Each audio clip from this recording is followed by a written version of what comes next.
हरे कृष्णा। कैसे हैं आप सब? आई होप सब बहुत अच्छे होंगे। इस्कॉन क्या पैसे बाहर भेजता है?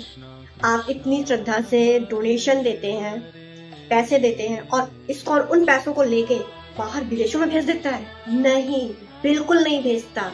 जैसा आप सोचते हैं कि बिल्कुल गलत है, वो ऐसा कुछ भी नहीं करता। अगर आपको इस्कॉन के बारे में सब कुछ जानना है कि इस्कॉन क्या है, तो प्लीज आप मेरे चैनल में बने रहिए। और अगर अभी तक सब्सक्राइब नहीं किया तो प्लीज सब्सक्राइब करिए और बेल आइकन को जरूर दबाइएगा ताकि मेरी आने वाली वीडियो आपके पास तुरंत पहुंच सके। चलिए हम स्टार्ट करते हैं। हरे कृष्णा।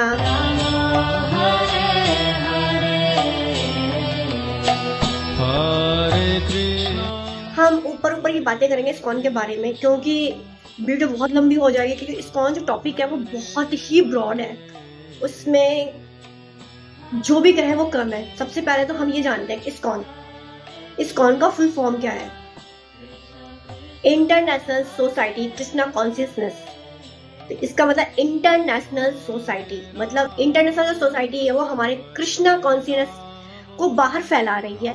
कि इसका मतलब वहां पे कोई भी किसी भी सोसाइटी का कोई भी आ सकता है, क्योंकि पार्टिकुलर इस्कॉन जो बनाया गया है वो किसी एक सोसाइटी के लिए नहीं है, वो सभी के लिए है। वहां कोई भी आ सकते हैं, किसी भी धर्म के लोग आ सकते हैं। और जो है वो हमारे कृष्णा का प्रचार प्रसार कर रहे हैं और कुछ भी नहीं। इससे पहले हमें ये जानना है कि इस्कॉन के जो फाउंडर है वो कौन है। तो इस्कॉन के जो फाउंडर है वो हमारे गुरुदेव श्री प्रभुपाद जी हैं, जिन्होंने इस्कॉन को आज कहां से कहां पहुंचा दिया है। उन्होंने हम सबसे पहले हमारे प्रभुपाद जी ने, हमारे गुरुदेव ने इस्कॉन में भगवत गीता, भागवतम या चरित्रामृत जैसे बुकों को इंग्लिश में खुद से ट्रांसलेट किया और उसकी प्रीचिंग करने वो बाहर पाश्चात्य देश गए और उसका प्रचार प्रसार किया। क्या लगता है वो बस इस विदेशों में गए और इस्कॉन को एस्टैब्लिश कर दिया और खड़ा कर दिया? रातों रात उन्होंने इस्कॉन को बना दिया? नहीं, उन्होंने बहुत सारी प्रॉब्लम है। वो अपने ही हाथों से वहां पे प्रसादम बनाते, कीर्तन करते, और यहाँ तक कि वहां के लोग प्रसादम खाने के बाद वहां की प्लेट भी नहीं हटाते, वो उन प्लेटों को खुद हटाते और साफ करते थे। वो ऐसे घर में रहे जिस घर में लोग मांस, मदिरा, सिगरेट सब कुछ यूज करते थे। वो कहते थे बस तुम आओ, हमारा कीर्तन सुनो और प्रसादम लो और जाओ। उन्हें विश्वास था कि ये कीर्तन और ये प्रसादम एक दिन उन्हें कृष्ण का भक्त जरूर बना देगा।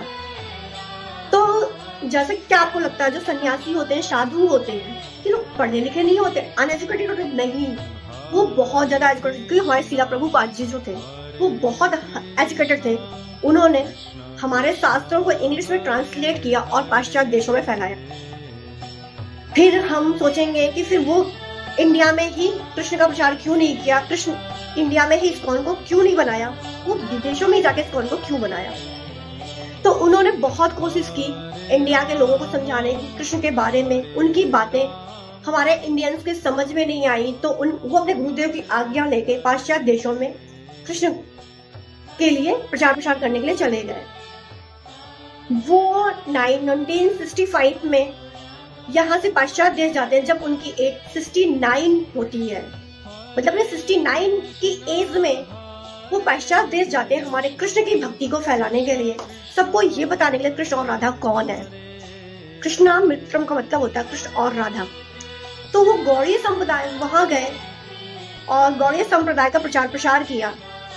उसके साथ हम ये देखेंगे कि उन्होंने ऐसा क्यों किया। वहां पे गए उन्होंने सबसे पहले उन्होंने इस्कॉन जो बनाया वो न्यूयॉर्क में 13 जुलाई 1966 को बनाया है। तो अब हम ये कह सकते हैं कि इस्कॉन तो वो जो थे वो इंडियंस थे। हमारे श्रीला प्रभुपाद जी कौन थे? इंडियंस थे। तो जब इंडियंस के द्वारा बनाई गई कोई चीज है तो इंडियंस ही तो होगी, हमारे भारत की तो होगी, विदेशों की क्यों कहलाएगी? और कृष्ण कहाँ गए हैं? हमारे इंडिया गए हैं। तो श्रीला प्रभुपाद ने अगर विदेशों में जाके, फॉरेन पाश्चात्य देशों में जाके हमारे कृष्ण की वर्कशिप को बढ़ाया है, वो लोग आज हमसे ज्यादा श्रद्धा से और ज्यादा डिग्निटी के साथ, ऑनेस्टी के साथ पूजा कर रहे हैं। आज वो लोग भी धोती कुर्ता और साड़ियां पहन के घूम रहे हैं, जो हम छोड़ते जा रहे हैं। हमारी भारतीय संस्कृति इतनी सुंदर है, इतनी सुंदर है कि विदेश के लोगों ने इसे तुरंत अपना लिया। कहते हैं कृष्णा को अपनाने के लिए अफ्रीकन ने तो सबसे पहले अपनाया, क्योंकि शिला प्रभुपाद वहां पे गए और उन्होंने जब कृष्णा की प्रीचिंग करनी वहां पे स्टार्ट की, तो वहां के लोगों ने कहा कि उन्हें ये लैंग्वेज समझ में नहीं आएगी, ना उन्हें हिंदी आती है ना अंग्रेजी आती है, उन्हें अपनी अफ्रीकन लैंग्वेज जो भी है वो उन्हें समझ में आती है। उन्हें कोई बात नहीं, उन्हें आने दो। और जो हमारा कीर्तन है वो इतना मधुर है, उसमें हर कोई झूम जाएगा। तो वो कीर्तन करते होते हैं और अफ्रीकन आते हैं, उनकी कीर्तन सुनते हैं और कीर्तन पे नाचने लगते हैं। और जब हमारे कान्हा को देखते हैं ना, कृष्णा को, तो क्या होता है, वो कहते हैं हम भी काले हैं और कृष्णा भी काले हैं, और वो कहते हैं तो मेरे ही भगवान हैं, और उन्होंने तुरंत ही उन्हें अपना लिया। रही बात बाहर पैसों भेजने की, तो बिल्कुल नहीं भेजते। हर इस्कॉन अपना डोनेशन खुद कलेक्ट करता है और उनके पास अपने इस्कॉन की मेंटेनेंस में बहुत सारे काम होते हैं। डेली भगवान की सुंदर सुंदर फूलों की माला बनवाना, उनकी ड्रेसें, वहाँ की साफ सफाई, वहाँ डेली प्रसाद डिस्ट्रीब्यूट होते हैं। इन सब चीजों को इस्कॉन अपने लिए फंड रिलीज करता, वहाँ की जो भी मेंटेनेंस है, जब वो अपने ही खर्चे पूरे करने में लगा रहता है, तो बाहर पैसे किसी और को क्यों देगा। जैसे कि हम मान सकते हैं अपने घर में होते हैं, क्या कोई आपसे कहेगा कि आप सर्द ठंडी में बाहर खड़े होके लोगों को जबरदस्ती अपनी चीजों को उनसे डिस्ट्रीब्यूट करिए और उनसे जो पैसे कलेक्ट होते हैं वो हम बाहर किसी और दूसरे को दे देंगे, तो क्या आप जाएंगे? आप इंडियंस इतने बेवकूफ तो नहीं है ना कि इस सर्द गर्मी ठंड में भी आप देखोगे। तो हमारे भक्त जो है ना इस्कॉन के, वो गीता की बुकों को हर एक इंसान तक पहुंचाते हैं, उन्हें डिस्ट्रीब्यूट कर रहे हैं खड़े होकर इस ठंड में, जब हम ठंड से रजाई से निकलने का काम नहीं करते। 69 की एज में हमारे शिला प्रभुपाद पाश्चात्य देश जाते हैं हमारे कृष्णा की प्रीचिंग करने के लिए, प्रचार करने के लिए। और एक हम हैं, हम सबकी छोड़ हम अपनी कहते हैं रात के 4 बजे उठकर इस ठंड में नहा के मंगला अटेंड करें, ये हमसे तो नहीं हो पाता ना।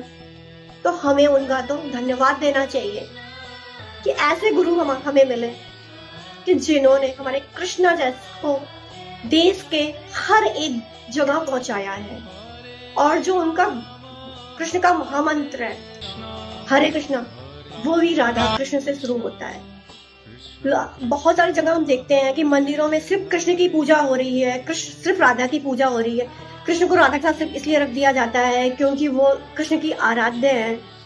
लेकिन हमारे इस्कॉन में पता है कृष्ण और राधा को एक साथ स्थापित किया जाता है, एक साथ पूजा की जाती है। हम उन दोनों को अलग बिल्कुल नहीं मानते, दोनों ही एक है। अगर राधा को पाना है तो कृष्ण की पूजा करनी होगी, कृष्ण को पाना है तो राधा की पूजा करनी होगी, इसलिए हम दोनों की पूजा करते हैं। और जैसे कि कहा जाता है जो गौड़ीय संप्रदाय है, ये हमारे चैतन्य महाप्रभु जो आज से 500 वर्ष पहले आए, उनका कहना था कि घर घर तक कि हमारे कृष्ण के उपदेशों को पहुंचाना है, जो आज शिला प्रभुपाद या हम कर रहे हैं। तो इसलिए कह सकते हैं जो गौड़ीय संप्रदाय था उसे पाश्चात्य देशों में, पाश्चात्य देशों के लोगों को गौड़ीय संप्रदाय से क्या लेना देना। लेकिन नहीं, शिला प्रभुपाद की कृपा से उन्हें गौड़ीय संप्रदाय समझ आया कि गौड़ीय का मतलब होता है राधा कृष्ण। तो इसलिए प्लीज आप लोग इस्कॉन ज्वाइन करें या ना करें, ये आपकी इच्छा है, क्योंकि इस्कॉन के लोग भी आपको फोर्स नहीं करते कि आप इस्कॉन आइए या इस्कॉन जाइए। हाँ, बस वो आपको भगवत गीता खरीदने के लिए भले ही कहते हैं, लेकिन एक सन्यासी एक भक्त और बेचेगा ही क्या? आप बताइए वो क्या बेच सकता है? भगवत गीता बेचने का मतलब ये नहीं है कि वो पैसे कलेक्ट कर रहे हैं, वो अपने गुरु की शिक्षाओं को आगे बढ़ा रहे हैं उनका। क्योंकि जो हमारे शिला प्रभुपाद या चैतन्य महाप्रभु थे, इनका कहना था कि चैतन्य महाप्रभु साक्षात राधा कृष्ण थे।